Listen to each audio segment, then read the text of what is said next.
Hey there, again, Mr. Gingerbread Man. Brought to you live by, well, me, I guess. Happy 2020. And yeah, today we'll be covering You Give Love a Bad Name, the solos. Yeah, I'll, like always, my advice is try to replicate what you're hearing. Don't focus too much on what I'm doing right here. That's why I'm really not worried and not spending a lot of time, carefully positioning the hands and the lighting and whatever, because you should really, really use your ears for anything when it comes to playing music. So straight into it. Solo starts with a barred down natural harmonic. So it's right. So it's G string, fifth fret harmonic. Obviously, if you want to give it a bit more, color, you can pluck both the G and the B strings together.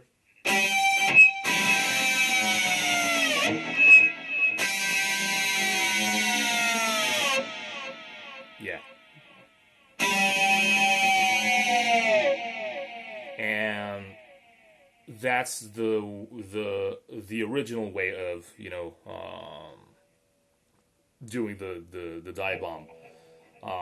The live version, made famous by the 1995 concert in London, is with a more wild, type of shaked up dive bomb, which is like something like this. Feel free to just play with the whole thing, so it's even like that if you want to. Choose a harmonic and a diving motion that suits your ears. That's what I'm trying to say. So right after this one,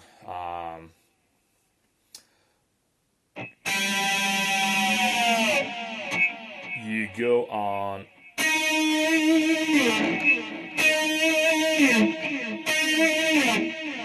Okay, I'm not gonna say what it is. You'll find it. Yeah. Now you have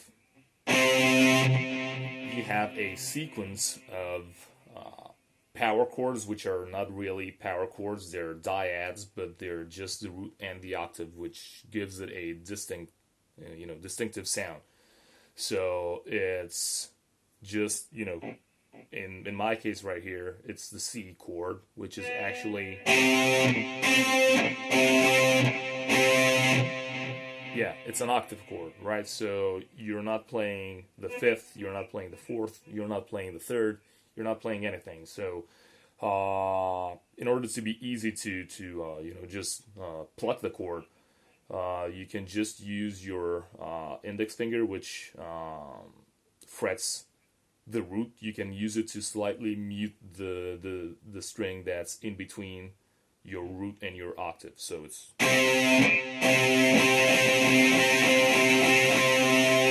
you never hear any of those notes, right? Fourth or fifth. So it's yeah. And now for the actual progression, it's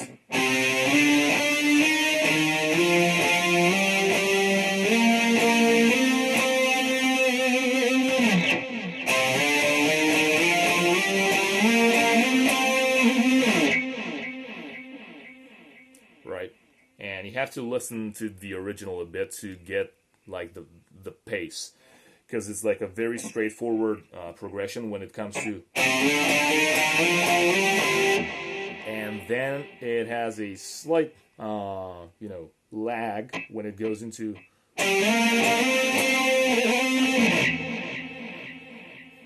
just take the progression that I'm showing you and try to apply it on the original video, and yeah, the original track will dictate how you progress through the progression, right? So yeah, that's that. Now you have two options on how you play the next section. It's either you're either playing it up here on the G string,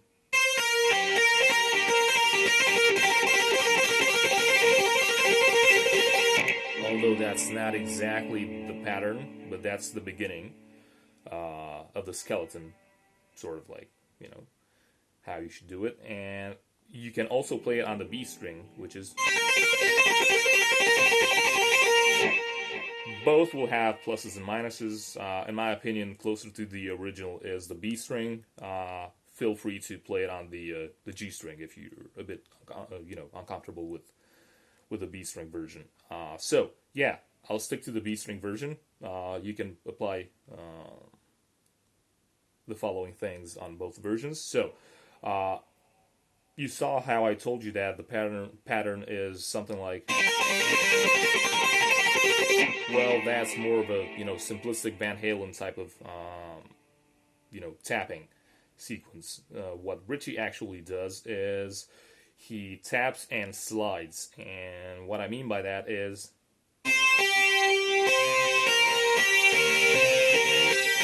that's your normal tap, but you can actually slide the whole thing.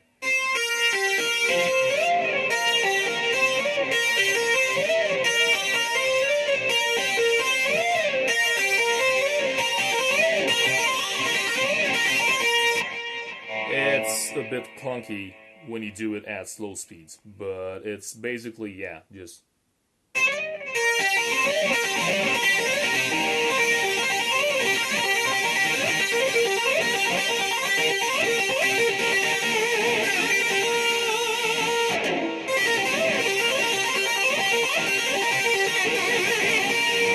So yeah, once you kind of start messing with the slides, it's actually just a slide now. I realize it. It's just a slide. It doesn't actually come back.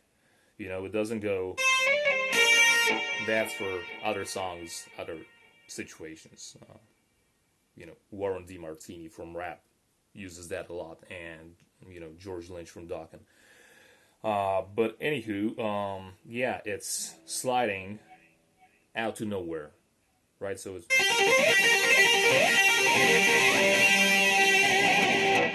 Yeah, it's... Yeah, without the return part, right? So just try to mimic what you're hearing in the original, having in mind that this is sort of what's happening. And also, as he starts ending this section with the tapping, you'll hear something a bit confusing at first. But what he's actually doing is what I did just earlier in one of my, runs. He starts, using the whammy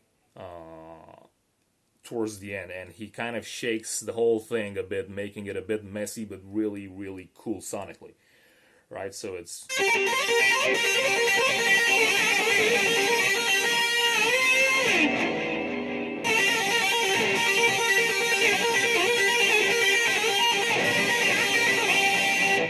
Yeah, just try to mess with this also, and as you're listening to the original one, try to combine the two into something that really sounds close to what he's doing.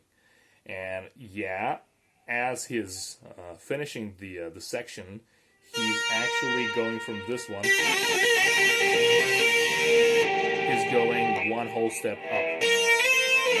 So you can either go, or you can go,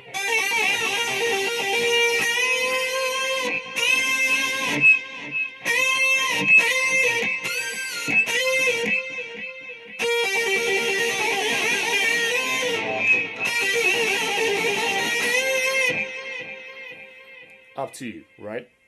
And speaking of bends, not only are you if you choose to do the bend, not only do you have the bend when you're finishing this section, but you have the very next short section also employing bends. which makes it easier because you're kind of in the same place, right? So it's this this bend right here. You have to actually make it a unison bend.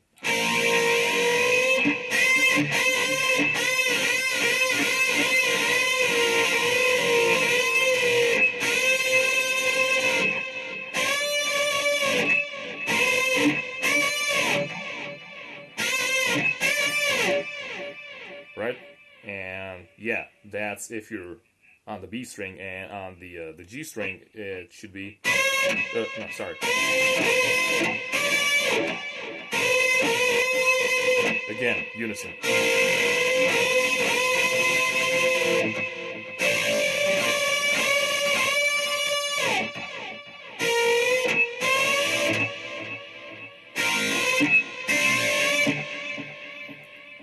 It has to have a bit of that train wreck effect, so you don't want to rush too much into the whole unison thing, because then it just sounds like a normal bend. That's why I choose to actually kind of not just keep it a bit dirty, because I like that transition from dissonance to consonance, but I actually leave it probably just a bit under the unison point, because it doesn't fully resolve, and I like it, right? So here with the unison, I kind of make it just a bit flat, enough to keep the whole train wreck effect, and not too much to really notice that it's a flat band. Although when you're playing this live or on camera like I am, even now on a tutorial, you will fuck things up. So don't worry, it happens. So after this whole thing, you're just finishing the solo with a rather fast passage, but it's like a palm muted, kind of metalish thing. It's and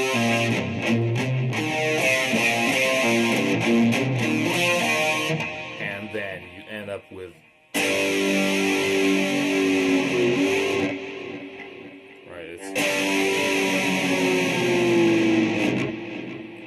and when I'm doing this this whole thing, it's mainly alternate pick or legato, whatever suits your fingers best. So it's I'll just do it without palm muting so you can hear the notes better, but it's palm muted, just so that you know, right? So it's and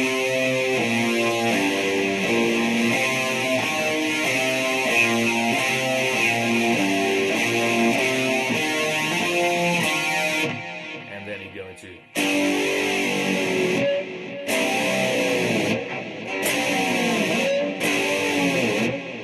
choose something that suits the whole vibe.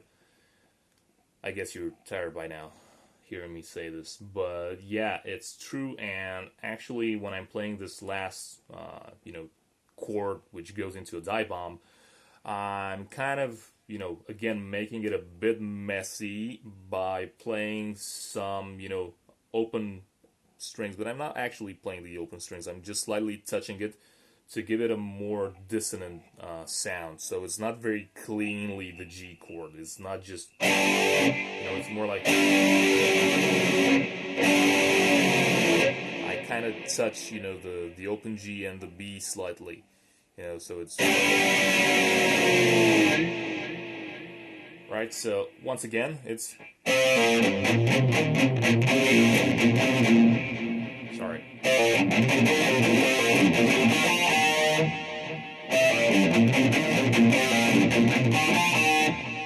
Yeah, and feel free to just add those small pinches every now and then when you're riffing the whole thing. So, yeah, that was it. Won't ramble anymore. And I'll leave you to it. Just, feel free, let me know what you think down below, and, what else you want me to, blab on with, in the upcoming videos. So, yeah, till next time. See you.